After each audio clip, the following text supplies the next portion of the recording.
when you are. Okay, are we rolling? We're rolling. Okay, hi Nick. Hi. It's nice to see you. Nice to see you.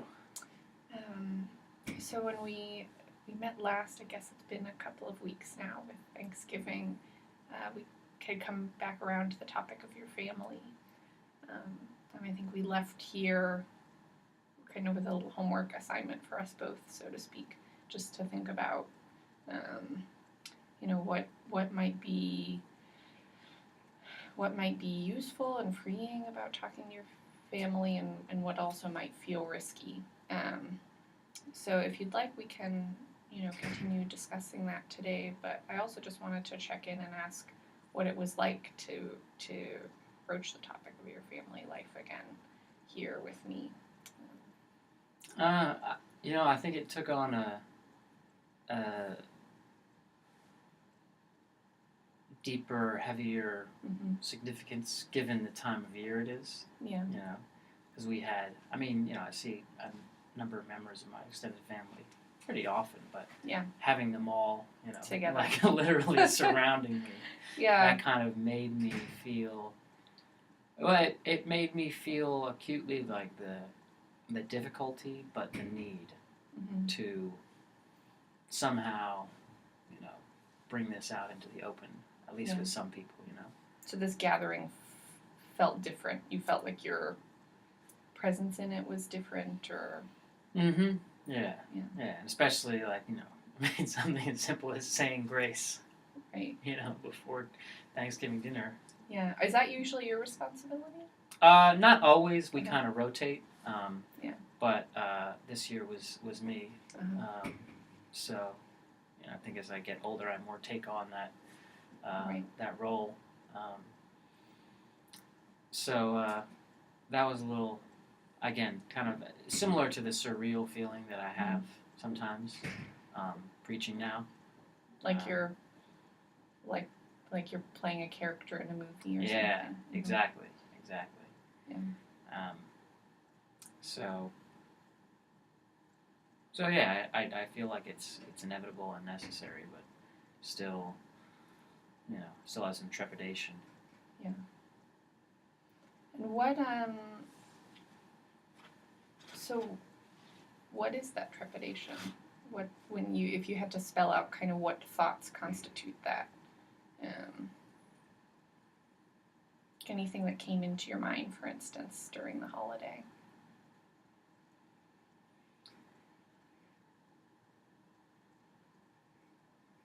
I think it's just something that's so ingrained, I guess. I think we talked about this a little bit last time, but when you're growing up in that kind of a community, it's just so not done. It's not the ethos to rock the boat or talk about these things in public. Or private, it sounds like, from what you were saying. That. Yeah, well, by public, I mean within the family. Yeah. Well, that's interesting that the family itself feels like a public space. Yeah. Now that you put it, because usually people think of it as the opposite. Yeah. As the safe haven or the sanctuary. Right. But there's a formality there for your family. Yes. Yes. And that's I guess actually now that I think about it, that seems kind of weird. I never thought of it that way. That's a helpful distinction you just made. Almost like a lack of intimacy where it should be there, or maybe a different understanding of what intimacy is. Because I don't know, it's I guess the spirituality or the ethos of talking about spirituality and one's faith in my community.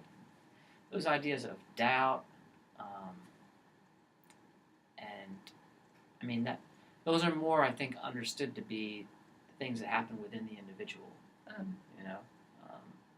it's almost like polluting if you're talking about that, starting you know, dangerous conversations.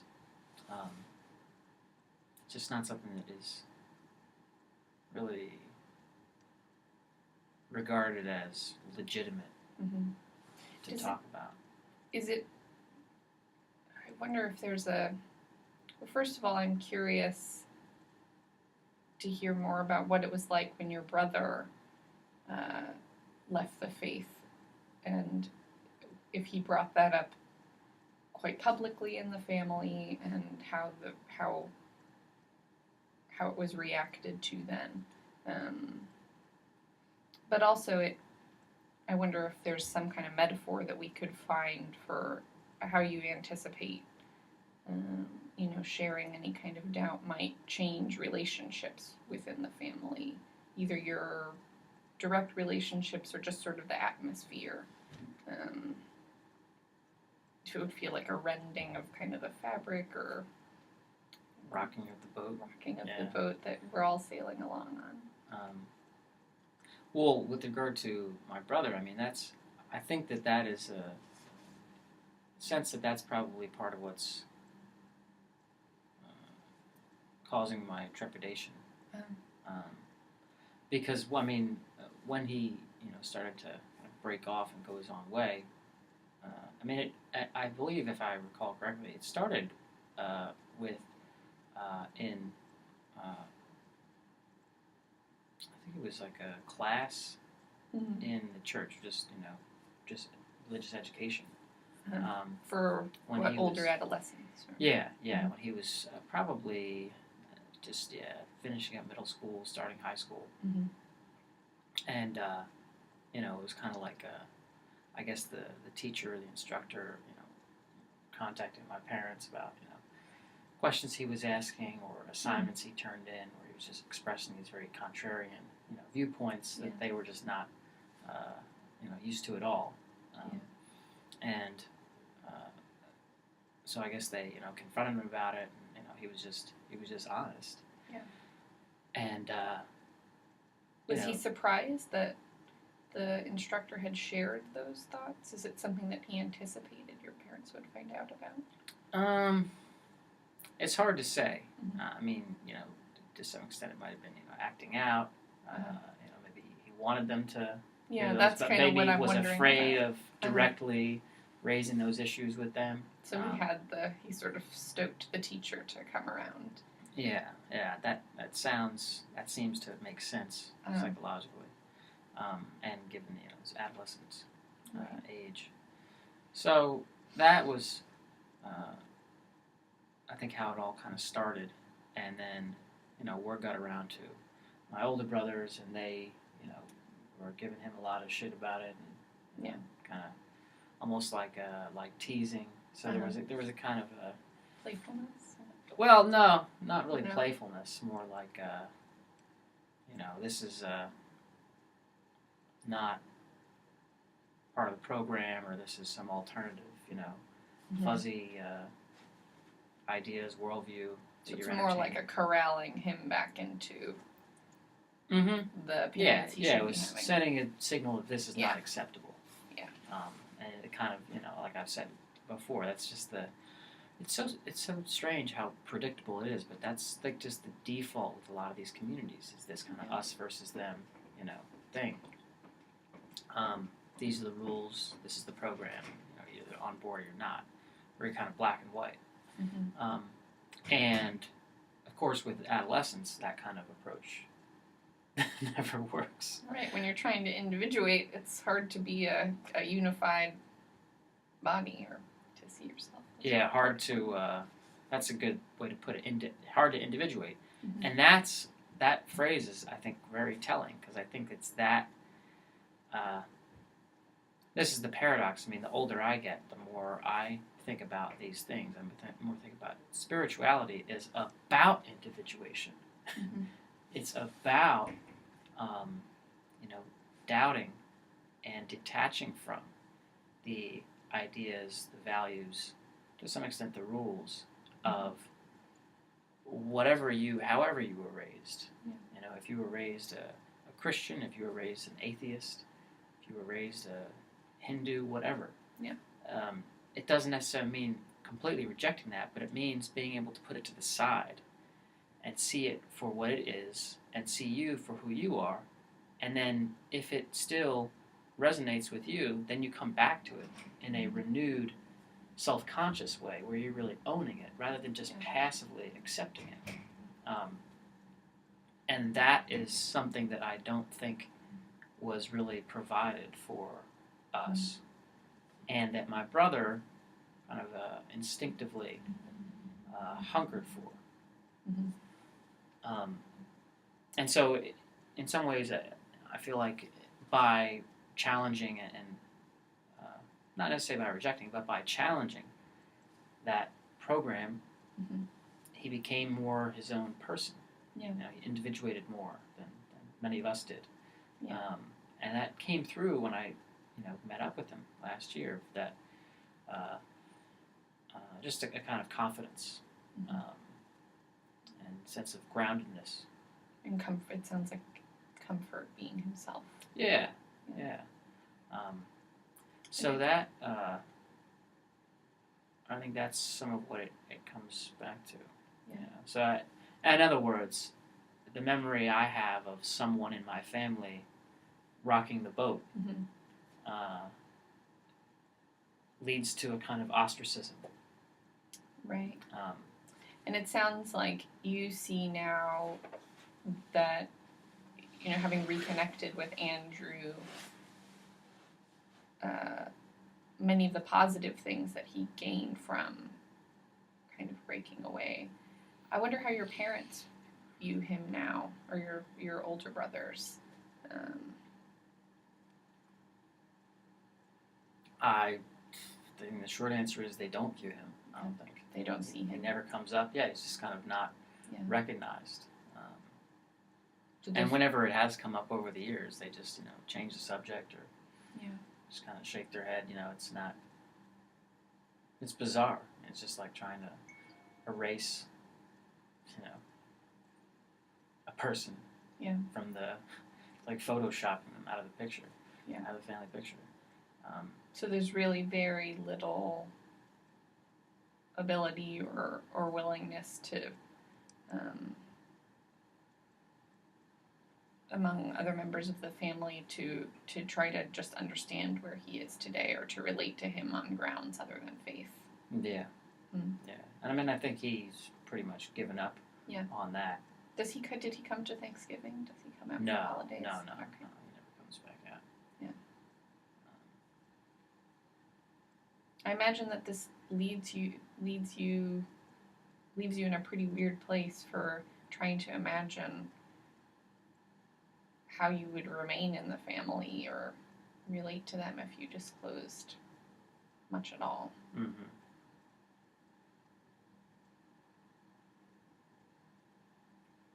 It would be interesting to, that would be a potential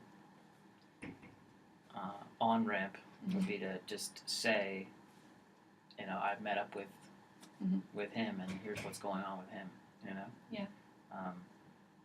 Because in some ways that would be like telling them the first part of the story. Because that's the episode that kind of set me on this new track. Yeah. How do you think you would relate it to them?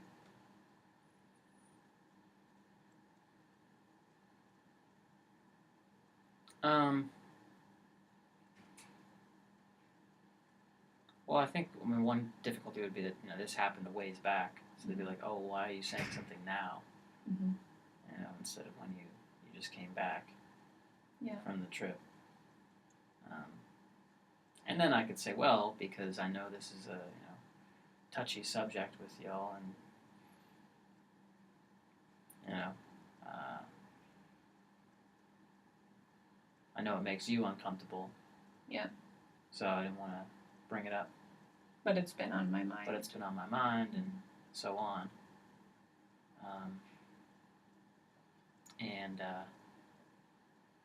And confess my own feelings of guilt, regret for not doing what I could to keep him in the fold and in touch with the family, and then see if I can fish there for any residual feelings with any of them, similar type feelings. Feelings of kind of loss or Guilt or shame for all that ostracizing me. Now that they have years of distance from it, how might they see it differently? Yeah. I mean, that could be a good primer for my extended family.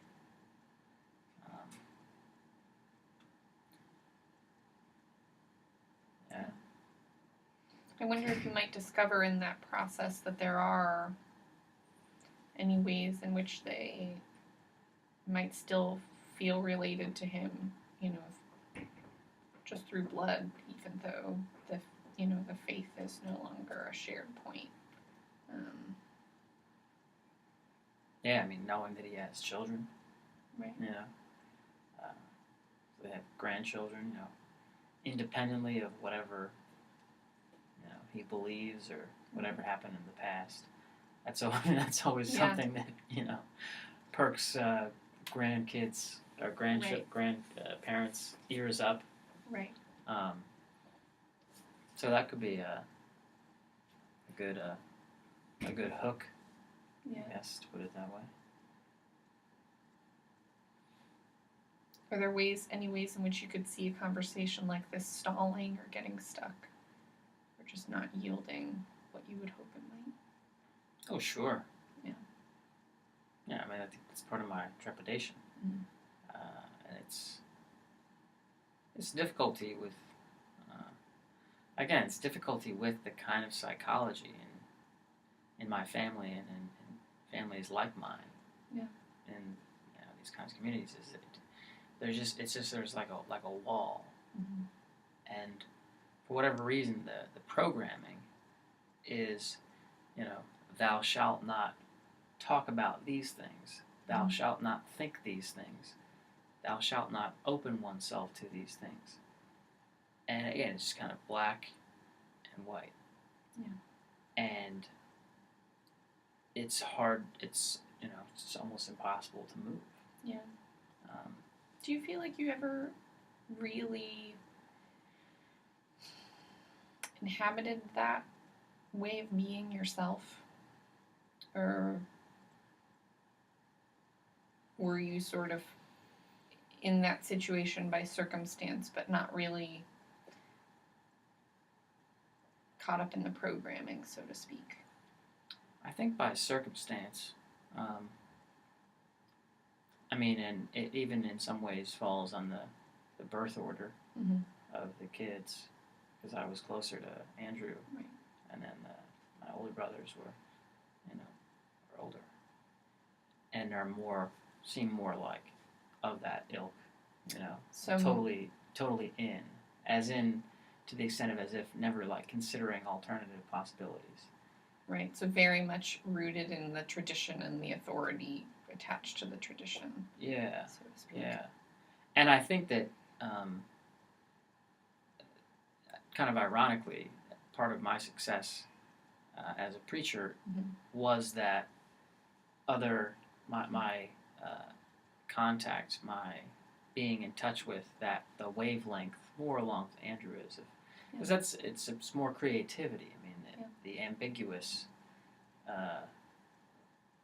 aspects of life. Those are, I think, the fuel and the fodder of the spiritual life, because that's the unknown, that's the ungraspable, the unclear. Yeah. And what needs formed through speech, speech that you can. Yeah, give. And that's what people need, because that's what scares people. Right. They need someone to explain it all to them, right. and make them think that it all makes sense, to inspire them to continue despite all the uncertainty, despite all the regret, despite all the loss, all the suffering, all the grayness. And that's what good speakers do. Right. And so, when you're starting a family and trying to get a career off the ground. Some of these theological and abstract things can be just that, abstract. They can be put on the back burner. I'll get to that later. Just pushed beneath the line of consciousness. But and added to that, the rush, the thrill, the sense of satisfaction of being good at it and seeing it making a concrete difference for people in your community, and having that support growing and growing and growing around you is very powerful. Yeah. But so you were doing that and creating that kind of form, it sounds like you were inhabiting a pretty special role in the community from the beginning, that your parents might not relate to.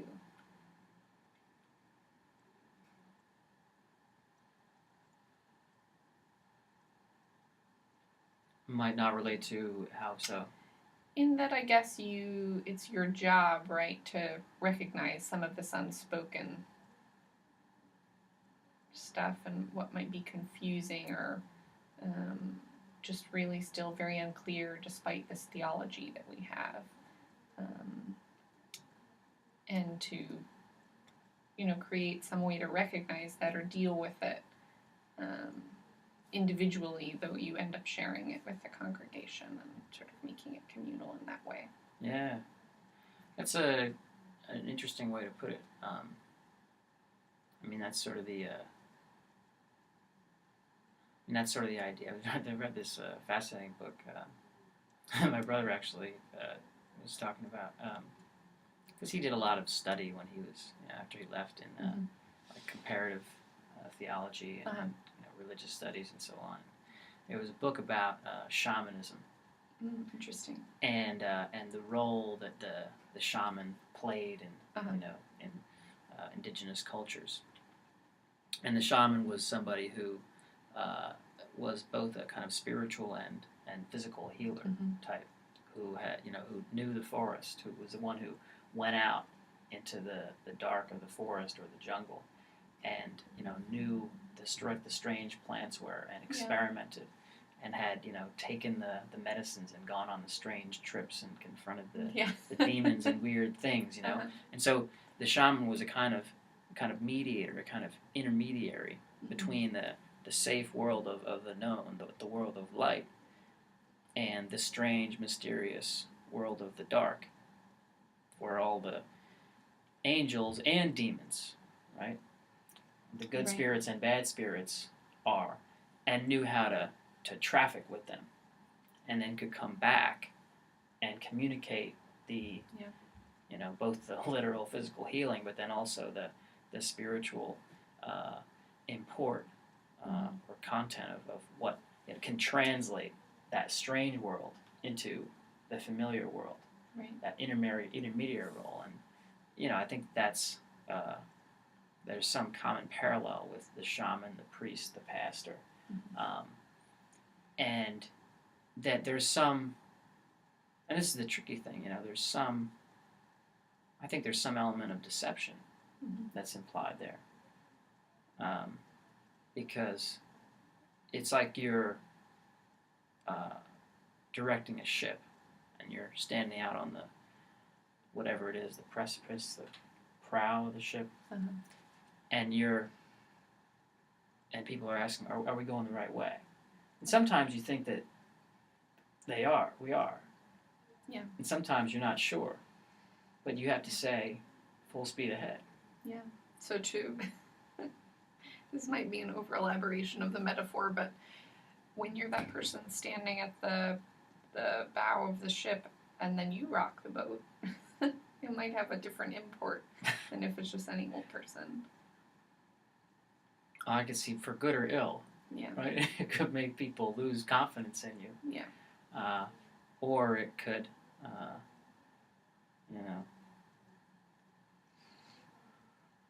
think it's a matter of sensitivity, because I think part of the gamble is that there's some part of the passengers, no matter how small, that senses Mm-hmm. that things are not going in the right direction. Right, so that there's something in their heart of hearts that Yeah. is beyond this formal life, Yes. that we share. In other words, you're human too. Right. You feel this. They're human too. They must sense this in some part of their being. So the challenge is to somehow tap into that resonance with them so that when you rock the boat, it's not, their whole system doesn't rebel against that. Yeah. But it sounds like it takes some strategy and careful timing to do that well. Yeah, I think so. To do that well with your family. Yeah. And I guess the other question is if these are conversations that you really want to have with them. I think the answer is clearly no. I'm delaying them so much. Yeah. And, kind of agonizing over them so much. Yeah. And so there's some way forward in which you don't have them. I wonder what that would look like. I don't know how forward it is. Yeah. Could just be The same place. arrested development. Yeah.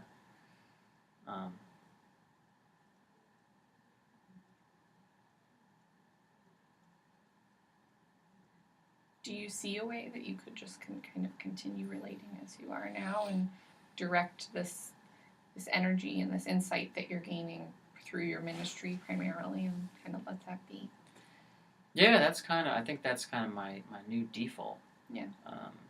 That may change, but yeah.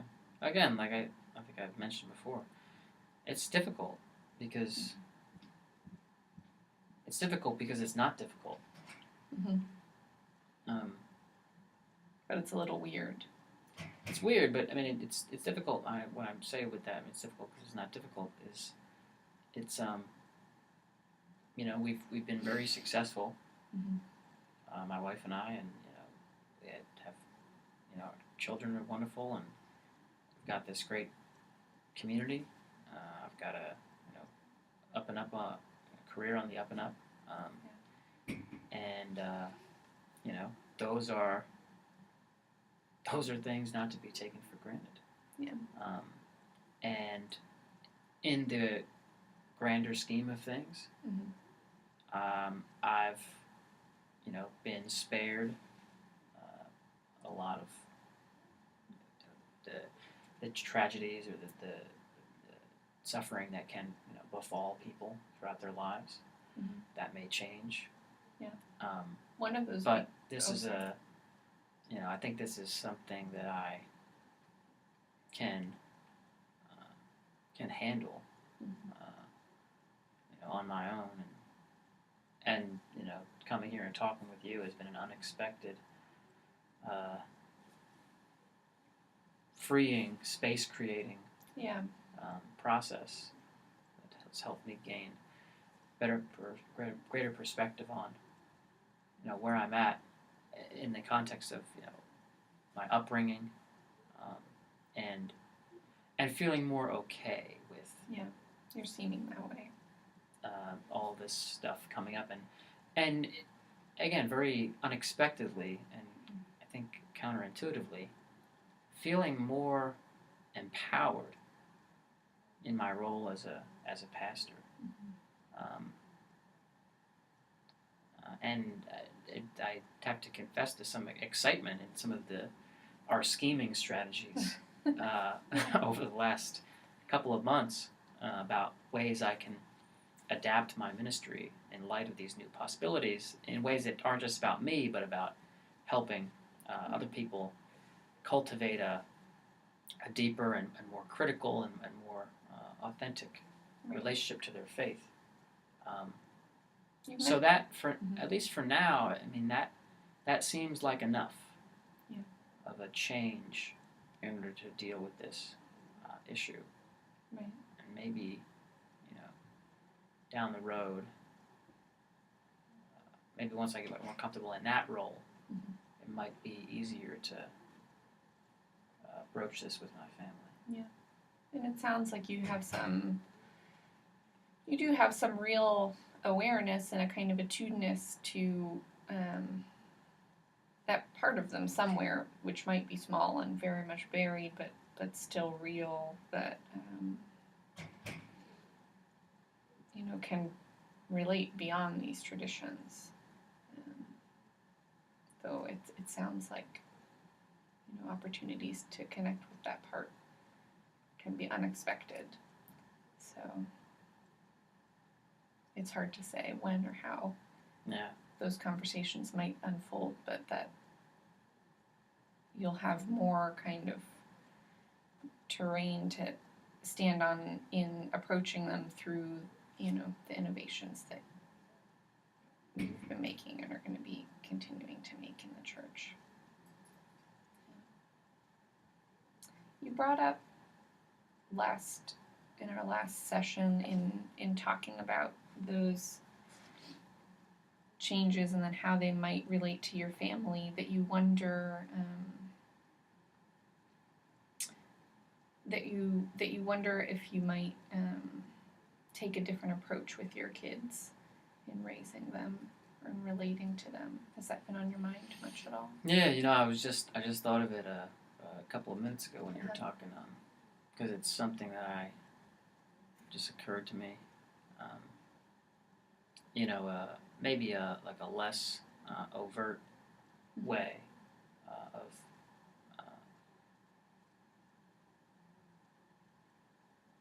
connecting with them in light of this new thing. I think being maybe more attentive to seeds of doubt or just a challenge to the program.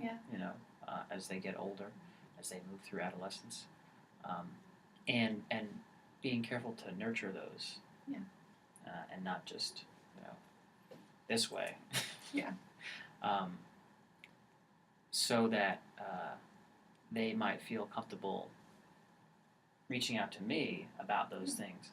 Maybe unlike my brother was with our parents. So that they can find their own way.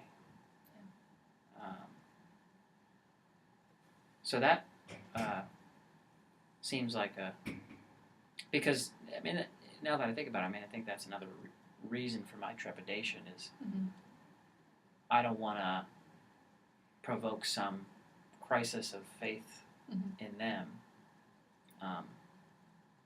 Because, adolescence is difficult as it is.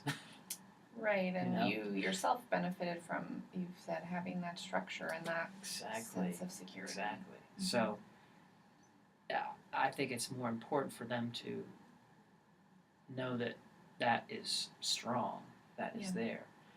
And I think this is part of the whole, I don't want to say problem, but the whole issue, whatever, with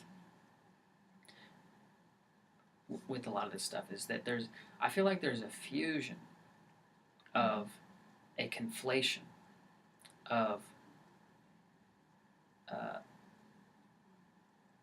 the foundation of faith and the foundation of family, because there's this very strong belief among a lot of Christians, a lot of evangelicals, that if we throw out the faith, then the social fabric of reality will rend, right? And there's no support for our values. So then, there will be no strong family unit. They conflate these two things, and I think that's a big mistake.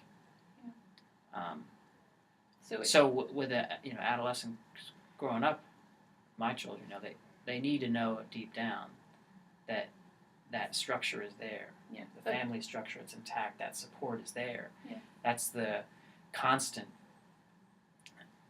against which they play out their individuation process. Yeah. But part of that might involve doubting and challenging the integrity of the faith structure. Right. So that's the signal I think I would want to send to them. That our relationships can sustain all the questions you've got. Yes, Mhm. exactly. Yeah. Exactly. And that was the mistake I think that my own parents made in my brother's case. So,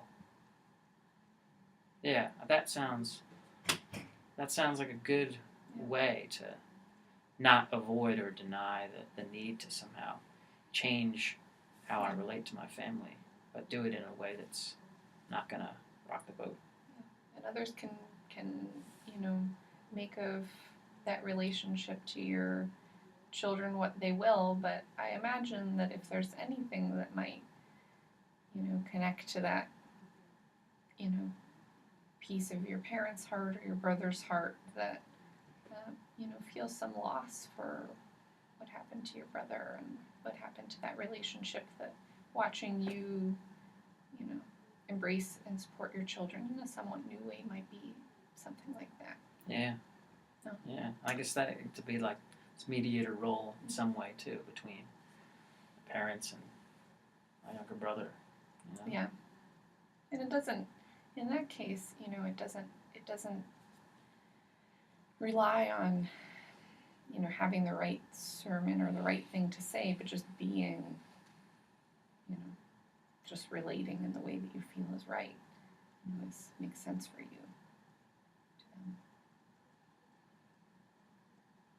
Well, we have to wrap up for today.